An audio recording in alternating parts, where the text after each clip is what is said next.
നീ എന്റെ അമ്മയുടെ നാട്ടിലേക്ക് ഇടയ്ക്ക് വരണം.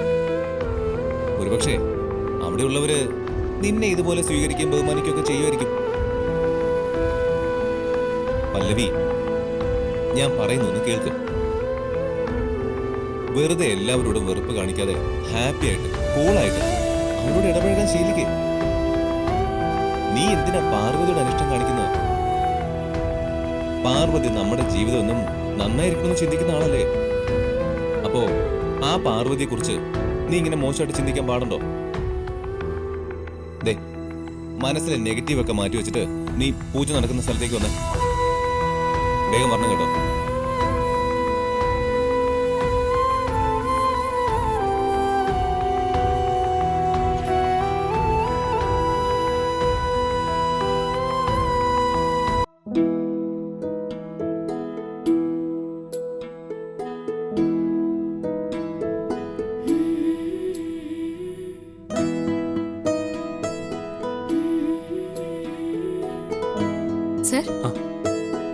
പാർവതി, പൂജയ്ക്ക് വേണ്ട തയ്യാറെടുപ്പുകളൊക്കെ കഴിഞ്ഞോ? ആയിക്കൊണ്ടിരിക്കുന്നു. സാർ റെഡിയായോ? ഞാൻ റെഡിയായി. അല്ല, നീ ഈ വേഷം മാറുന്നില്ലേ? എനിക്ക് ഇറങ്ങാൻ വേണ്ടി അധികം സമയമൊന്നും വേണ്ടല്ലോ സർ. അല്ല, ഇതേതാ ഈ സാരി? ഇന്ന് നീ ഏത് സാരിയാ ഉടുക്കുന്നേ? അന്ന് ഞാൻ നിനക്ക് ഒരു സ്പെഷ്യൽ ഗിഫ്റ്റായിട്ട് തന്ന ഒരു പച്ച പട്ട് സാരി ഇല്ലേ, അത് ഉടുത്താ മതി. അല്ല സർ, അത് എന്തു പറ്റി?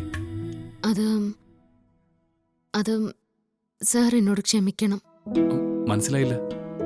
ആ സാരി ഞാൻ പല്ലവിക്ക് കൊടുത്തു. പല്ലവിക്കോ? ആ സാരി കണ്ടപ്പോ അവക്ക് അതിനോട് വല്ലാത്തൊരു ഇഷ്ടം. അത് കിട്ടിയാ കൊള്ളാന്നൊക്കെ ഒരു തോന്നല്. അങ്ങനെ അവൾ ആ ആഗ്രഹവും വെച്ച് എന്നോടത് ചോദിച്ചു. സാർ എനിക്ക് സ്പെഷ്യലായിട്ട് വാങ്ങിക്കൊണ്ട് വന്ന സാരി ആയതുകൊണ്ട് എനിക്കത് അവക്ക് കൊടുക്കാൻ വിഷമമൊക്കെ തോന്നി. അതുകൊണ്ട് അത് തരാൻ പറ്റില്ലെന്നും അതെനിക്ക് വിശാൽ സാറ് പ്രത്യേകം വാങ്ങിക്കൊണ്ട് വന്നതാണെന്നും ഞാൻ അവളോട് 1-2 വട്ടം പറഞ്ഞു.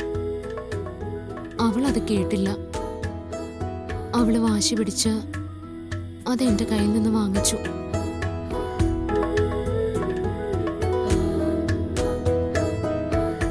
കൊച്ചുകുട്ടിയായിരിക്കുമ്പോഴേ അവക്ക് ഇതാ സ്വഭാവം. ആഗ്രഹിച്ചത് അവള് നേടിയിരിക്കും.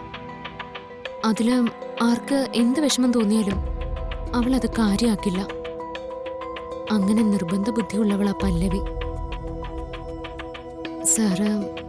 സാറ് ദേവിയത് എന്നോട്. ശരി ശരി, അതൊന്നും സാരമില്ല. അതവൾ കൊടുത്തോട്ടെ. പാർവതിക്ക് അതുപോലെ വേറൊരെണ്ണം ഞാൻ വാങ്ങിത്തരാം. അയ്യോ, അതൊന്നും വേണ്ട സർ. അത് ഞാനല്ലേ തീരുമാനിക്കുന്നത്. താനിപ്പോ പൂജയ്ക്ക് വേണ്ടി റെഡിയായിട്ട് വാ.